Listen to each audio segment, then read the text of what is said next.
അസ്സലാമു അലൈക്കും വറഹ്മത്തുള്ളാഹി വബറകാതുഹു. വിശ്വാസികളുടെ കാര്യം എന്തൊരത്ഭുതമാണ്. അവർക്ക് വല്ല പ്രതിസന്ധികളും വന്നാൽ അവർ അള്ളാഹുവിന്റെ പ്രതിഫലം കാക്ഷിച്ചുകൊണ്ട് ക്ഷമിക്കും. അത് കാരണം അവരുടെ ജീവിതത്തിൽ ഒരുപാട് പ്രതിഫലങ്ങൾ ലഭിച്ചുകൊണ്ടേയിരിക്കും. ഇനി വല്ല സന്തോഷമാണ്, ഗുണകരമായ നേട്ടങ്ങളാണ് ജീവിതത്തിൽ സംഭവിക്കുന്നതെങ്കിലോ അപ്പോൾ അവരിന്ന് വലിയ നന്ദി പ്രകടിപ്പിക്കും. ആ നന്ദി കാരണം അള്ളാഹു വീണ്ടും അവർക്ക് പ്രതിഫലം നൽകിക്കൊണ്ടേയിരിക്കും.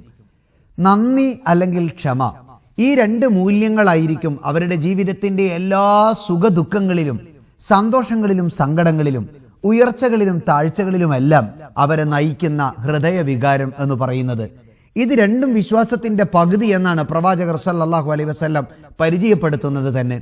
ലഇൻ ശകർതും ലഅസീദന്നകും, നിങ്ങൾ നന്ദി കാണിക്കും തോറും അള്ളാഹു നൽകുന്ന അനുഗ്രഹങ്ങൾ വർദ്ധിച്ചുകൊണ്ടേയിരിക്കും എന്നതാണ് യാഥാർത്ഥ്യം. പടച്ച തമ്പുരാൻ നൽകിയതിലുള്ള നന്ദി ബോധമാണ് ശുക്ർ. നമുക്ക് മുന്നിൽ നഷ്ടപ്പെട്ടുകൊണ്ടിരിക്കുന്ന കാര്യങ്ങളിൽ അനുഭവപ്പെടുന്ന ഹൃദയവിശാലതയാണ് സബർ എന്ന് പറയുന്നത്.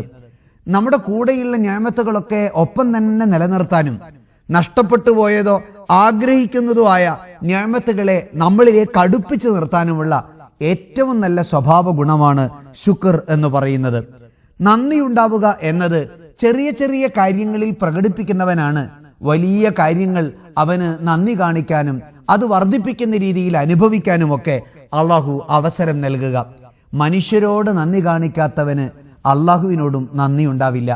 കൂടെ ജീവിക്കുന്നവരോട്, സഹജീവികളോട്, കീഴിൽ പ്രവർത്തിക്കുന്നവരോട്, ബന്ധുമിത്രാദികളോട്, പ്രിയപ്പെട്ടവരോട്, തനിക്ക് അധികാര പരിധിയിലുള്ളവരോട്, തന്നോട് ഗുണം ചെയ്യുന്നവരോടൊക്കെ നന്ദി പ്രകടിപ്പിക്കുക എന്നതാണ് അള്ളാഹുവിനോട് നന്ദി കാണിക്കുക എന്ന് പറയുന്നതിന്റെ ഗുണം തന്നെ.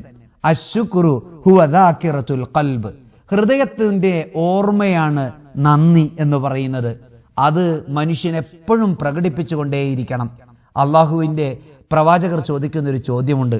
ശരീരം തളർന്നിട്ടും കാലുകളിൽ നിന്ന് രക്തവും നീരുമൊക്കെ പുറത്തേക്ക് വന്നിട്ടും നിസ്കരിക്കുകയും അള്ളാഹുവിനെ ആരാധിച്ച് വഴങ്ങുകയും ചെയ്യുന്നത് കാണുമ്പോൾ എന്തിനാ നബിയെ ഇങ്ങനെ കഷ്ടപ്പെടുന്നത് എന്ന് ചോദിച്ചപ്പോൾ അഫല അകൂനു അബ്ദൻ ശകൂറ, അല്ല ഞാനൊരു നന്ദിയുള്ള അടിമയാവണ്ടേ?